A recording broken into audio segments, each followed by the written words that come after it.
Selamat pagi. Assalamualaikum warahmatullahi wabarakatuh. Shalom. Om Swastiastu. Kami dari kelompok 4 ingin menjelaskan fungsi dari sensor dan aktuator pada mobil Xenia. Sebelumnya kami akan memperkenalkan diri terlebih dahulu. Perkenalkan, nama Taruna Remaja Aris Budiman Sibongusong, Notar 2206004. Perkenalkan, nama saya Taruna Remaja Burhan Adi Nugraha, Notar 2206007.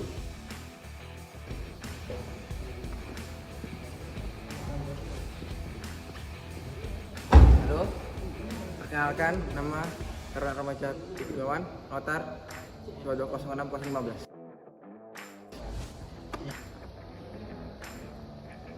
Perkenalkan, nama saya Taruni Remaja Syalai Fania, Notar 2206045. Apa sih itu sensor dan aktuator?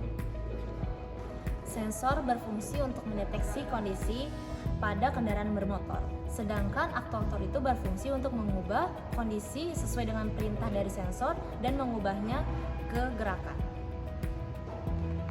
Baik, di sini saya akan menjelaskan sensor.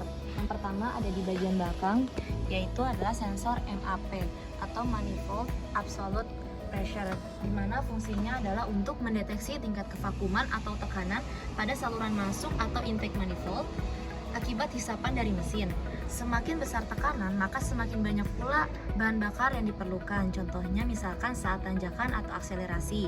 Yang kedua adalah IATS atau Intake Air Temperature Sensor, di mana fungsinya adalah untuk mendeteksi temperatur udara yang masuk di ruang filter udara sebelum masuk ke mesin, di mana semakin dingin cuaca di luar, semakin banyak pula bahan bakar yang diperlukan untuk menyemprotkan bahan bakar ke mesin. Selanjutnya ada di bagian bawah sebelah sini ada TPS atau Throttle Position Sensor, di mana fungsinya adalah untuk membaca posisi throttle valve atau katup throttle yang fungsinya untuk memberikan informasi ke ECU tentang posisi katup throttle. Dan semakin besar bukaan katup throttle ini, semakin besar pula bahan bakar yang diperlukan. Selanjutnya ada di bagian sebelah sini, dekat exhaust manifold.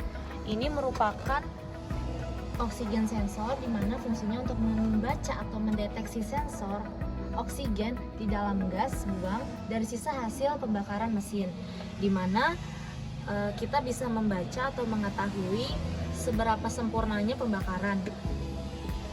Baik, selanjutnya saya akan menjelaskan sensor yang kelima, yaitu TKP atau Transfer Position Sensor, yang terletak di sini.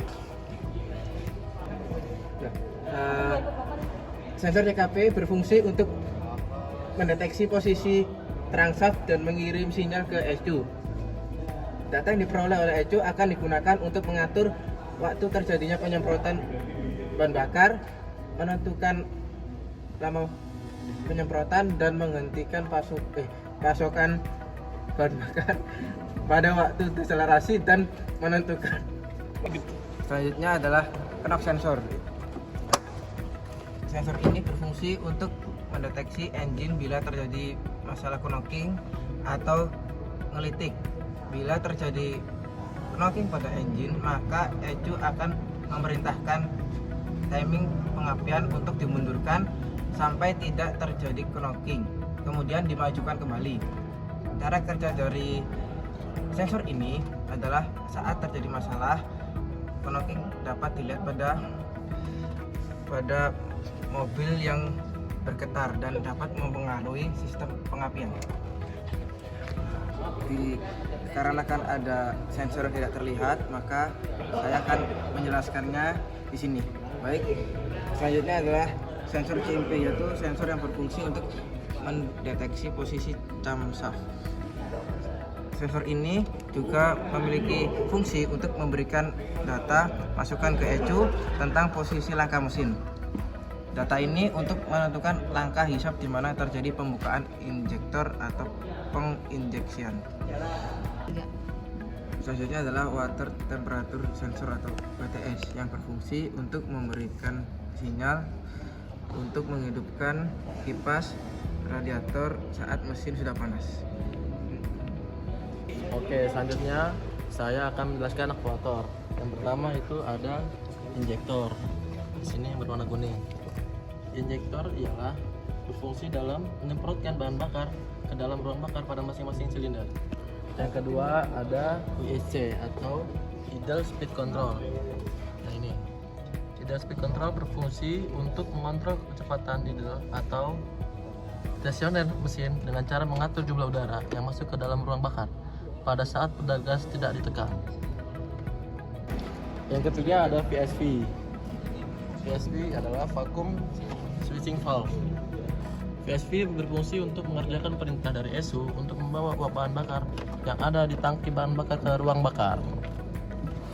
Baiklah, selanjutnya saya akan menjelaskan electronic cooling fan control.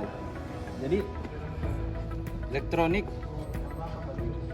cooling fan control ini adalah electronic cooling fan control yang berfungsi menghidupkan kipas listrik pendinginan jika temperatur mesin. Ini adalah electric cooling fan control. Electric cooling fan control berfungsi menghidupkan kipas listrik pendinginan jika temperatur mesin mencapai 98 derajat Celcius. Selain itu, juga sistem ini akan bekerja jika sensor temperatur air pendingin rusak. Nah, ini adalah bagian cut off AC atau air cooling yang berfungsi untuk mematikan AC mobil apabila temperatur mesin mencapai lebih dari 107 derajat Celcius. Selain itu, pada saat katup throttle dibuka lebih dari ketentuan yang kecepatan kendaraan, maka AC akan otomatis dimatikan. Selanjutnya ada electronic spark dan advancer atau ESA. Ini adalah ESA yang berfungsi untuk mengkontrol waktu pengapian atau dimajukan dimundurkan yang didasarkan inputan dari sensor-sensornya. Pada ESA sudah tidak menggunakan distributor lagi atau menggunakan sistem DLI atau distributorless ignition dalam sistem DIS atau direct injection system. Selanjutnya adalah check engine lamp atau malfunction indicator lamp (MEL). Check engine lamp atau yang ini adalah berfungsi memberitahukan pada pengemudi bahwa ada masalah pada sensor-sensor sistem AFI. Ini adalah control fuel pump. Control fuel pump berfungsi mematikan kerja pompa bahan bakar ketika engine pada keadaan mati. ECU adalah electronic control unit. Berikut gambarnya. Yang berfungsi 1. Akan menentukan waktu yang dibutuhkan untuk menyemprotkan. Kedua, akan mengontrol waktu pengapian agar waktu pengapian dapat terjadi dengan tepat waktu. 3. Akan menjaga mesin agar tidak terjadi detonasi. Nah, keempat, ECU akan mengontrol cold start injector untuk beroperasi pada beberapa tipe kendaraan saat kondisi mesin masih dingin, sehingga campuran udara dan bahan bakar menjadi gemuk dan mesin akan lebih mudah untuk menyala pada kondisi dingin. Nah, yang kelima, ECU akan mengontrol aliran udara selama mesin pada putaran idle atau stasioner, yaitu melewati katup ISC atau idle speed control. Nah, yang keenam, mengatur sistem kerja sistem kipas pendinginan pada saat mesin mencapai temperatur sekitar 800 derajat Celcius. Cukup sekian dari kelompok 4. Mohon maaf apabila ada salah kata. Wassalamualaikum warahmatullahi wabarakatuh. Salam Prestasi.